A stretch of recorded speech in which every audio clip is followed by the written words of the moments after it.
Philosophy has re-entered the chat. It never exited the chat. Never exited the chat.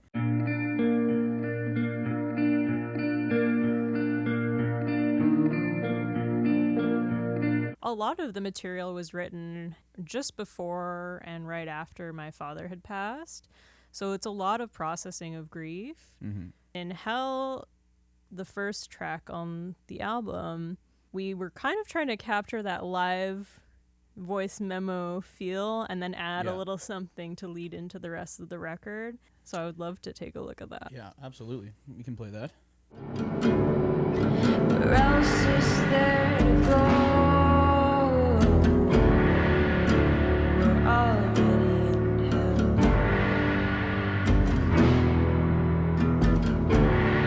hell. So how the heck did you do that, Shae? Well, I mean, originally when we started this, there was this, like you said, it was just a voice memo of you playing the song with the guitar, and I thought was like capturing what you were trying to say really, really well.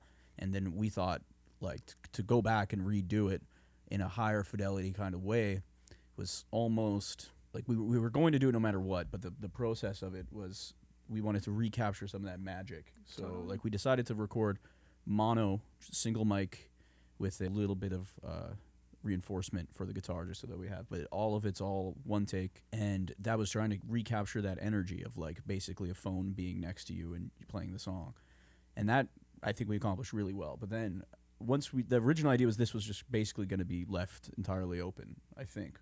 If I recall it correctly. Yeah, originally I almost just put the voice memo on the record. Yeah, it was just going to be a solo kind of opener essentially to the entire record. But once we started getting into the world of all these other like cool sounds and tricks, we were like, we need some kind of through line to like ramp it up. But the drums, in particular, we got Coleman, the drummer of the first record, to play out onto the tape machine. All the beds were cut to tape at 2 times the speed, which would be 30 inches per second. So he was recording to a chipmunked version of Shelby, super fast hyper pop version of the song.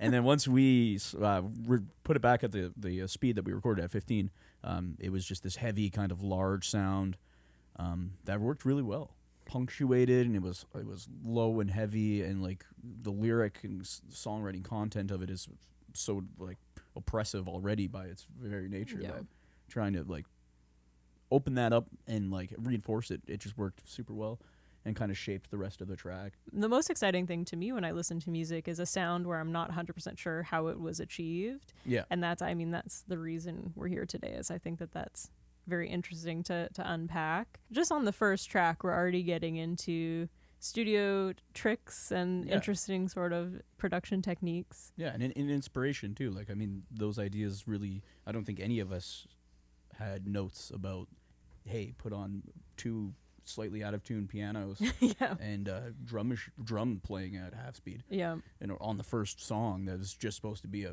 voice memo essentially, right? It was through the process of learning and being inspired what's around us that happened. And it happened throughout all, like, there was a couple things we had planned. We had string arrangement ideas planned. We had this song needs saxophone, this song needs etc. But a lot of the way that we approached this was just by being inspired by what's around us, who's around us, and the different possibilities that you can really, possibilities are endless.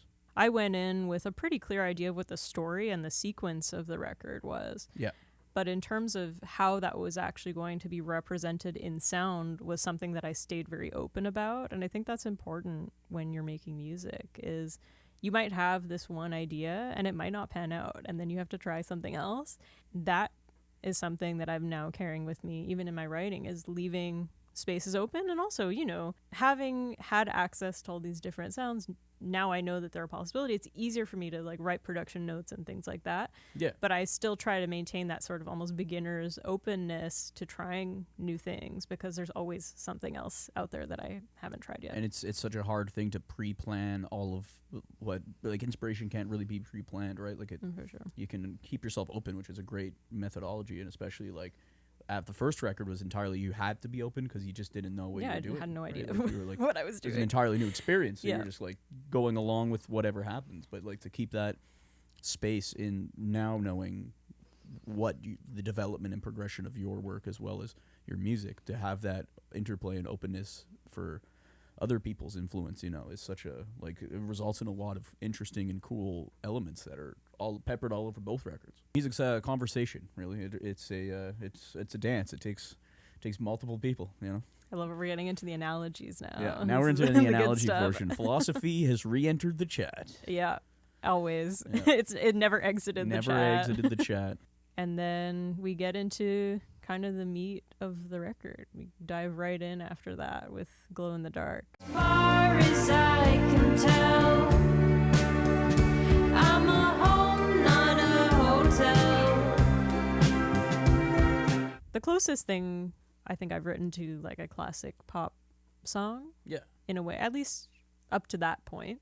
What's interesting to me about the record is it sort of goes from really simple arrangements and ideas, and it kind of evolves through the course of the record. And then of course we get into the second record, which is a whole other thing. But I mean, Glow in the Dark, it's the same thing over and over again at its core, and that leaves space for, some of my deepest, darkest insecurities written in song form. It's a song about being uncomfortable with being perceived. Yeah. And it's the song that has now probably had the most reach in terms of actually being listened to.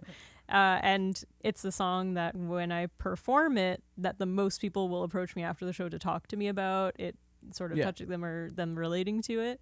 So it's very funny that, I guess the more honest you get in the music, the more accessible it can become. Such a funny thing for me to reflect on how these things take on a life of their own. Is this song really was my way of expressing, what was holding me back. I was making, taking that step that I had been so afraid to take in the past.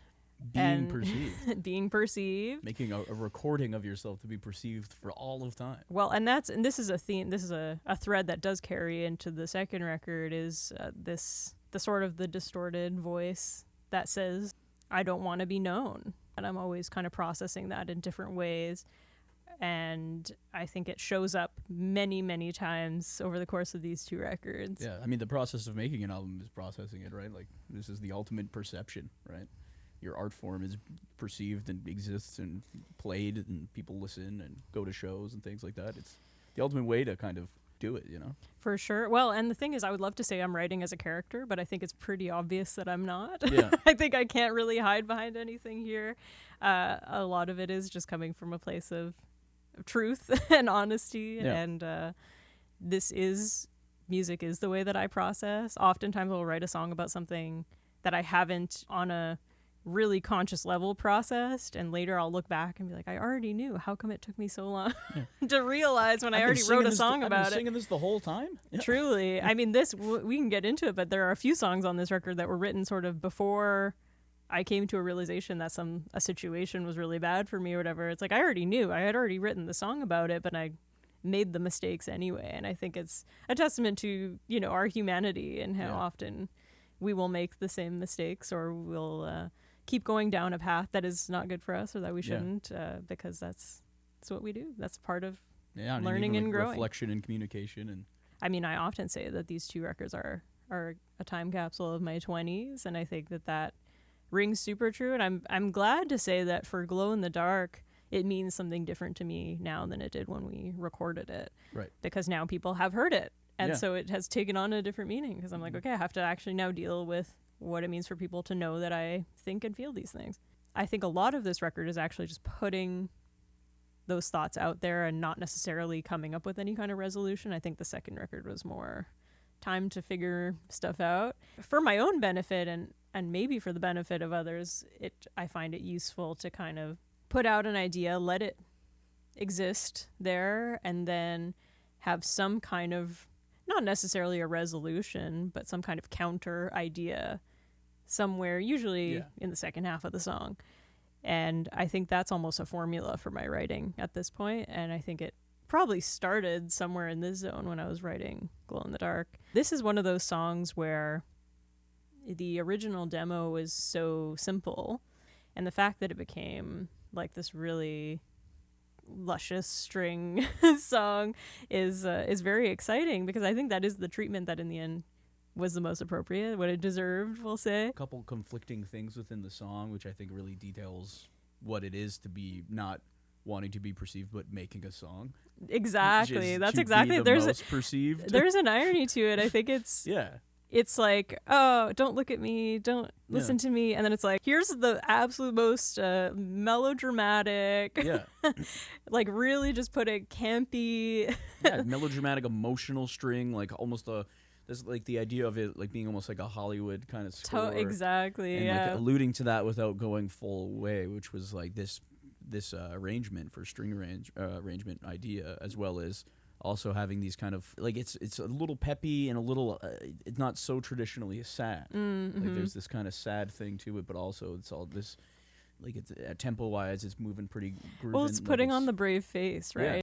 I don't really want to do this, but I do want to do this. It's that inner conflict, and it's, you know, then romanticizing it almost, putting it on that kind of weird pedestal that we have to in order to show ourselves to other people. Yeah. That's very true.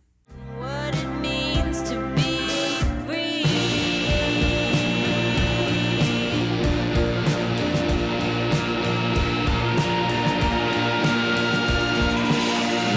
Like my body. One of those early moments of like, well, let's just make some noise. And I mean, it was also with the knowledge that there were noisier songs coming up on the record, and Yeah, it wasn't like out the of place through in line. any way. Yeah, like a through line, and also like to like, you know, have some kind of impact of this weird like the melancholic strings that give way to this. It's really the conflicting aspects and the nature of the song is having these like one giant distorted feedbacks, like, and it's gone and it never comes back. Yep. Right, like that's even that as a choice, and like looking at it, like the components of it is really interesting too, because it's like, we have the actual just rhythm guitars,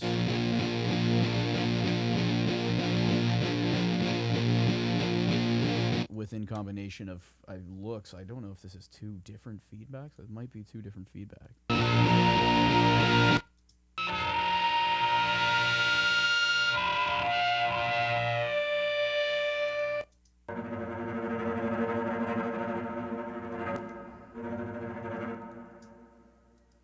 Look, so many elements. Yeah. I mean, the strings, I think, are what really, like, those string textures really sell that section, I think. In combination with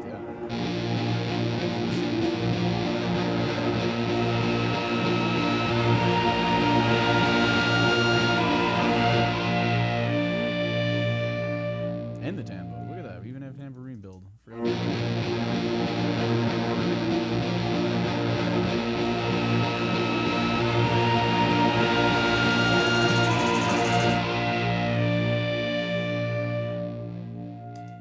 Yeah, it's a really cool moment, and it's like one of the cooler kind of one-off, like it's a 10-second moment that happens where it's just it's independent of everything, but consciously makes sense in a larger scheme of this album. Because when you have a triangle choke later, and like body envelope. I think it sets us up for the next track in a way. Yeah, it's teasing that something kind of monstrous is lurking around the corner. And I love that. I love using kind of motifs and things like that, throwing them in. We do it. I think it's become an integral part of our process, actually, in terms of production. It's kind of become almost a signature that we'll throw moments like that in. The one choice of having this giant feedback and the strings cut too, like that's a nice, you know, it's like his inner battle that essentially takes our contour and development of the song, and we're building it up to take it in one direction, completely destroy it, and then reset it to kind of zero again to build it back up into a different ending, which I think really is like a metaphor for the lyrics in a lot of ways. Absolutely, and the entire process of making the record. And that's the most that you could ever hope for in a result for a song, and that's an exercise too in not overthinking. It's like when you've achieved the message and the story, is just to know that it's there and not overwork it and I think what I enjoy so much about what we did with this record is none of it feels sort of overworked or overproduced. I think we're following the threads of what the songs were saying and finding ways to represent that in almost the simplest way, not always the simplest way, but I think so much of these, when you break down the layers, it's like, oh yeah, it's not like this like really overcomplicated. We're like, okay, we want it to sound like this. We did that. We stacked it up, and that's the result. But there is a sort of complexity to finding the right place to do that and knowing when to pull back and Yeah. you know, when to have some restraint to let those simpler parts really speak to that conflict, speak to the contrast. Yeah, and I mean that's like the whole idea and ethos of the production was essentially, you know, kind of stay out of the way of the song, but support it in a way, you know, like we didn't really need. And even when we decided to break that, like with some of the more complicated and interesting textural choices and like free form kind of ideas, like it's the balance of figuring out what served best the song at the same time as trying to create a world for these stories that already exist, and they're Yeah. you know, perfectly crafted and have this through line and plan that from the beginning you can kind of see, and then the mission of how to best support that as well as complement it, and if you know, or the opposite, and like put a giant bunch of feedback stuff in the middle of it, like why, you know, like the do how, the ethos and the why of it all. I'm proud of that one. I'm proud of all of them, but that It's one, a banger. if you say so. It's a banger, certified.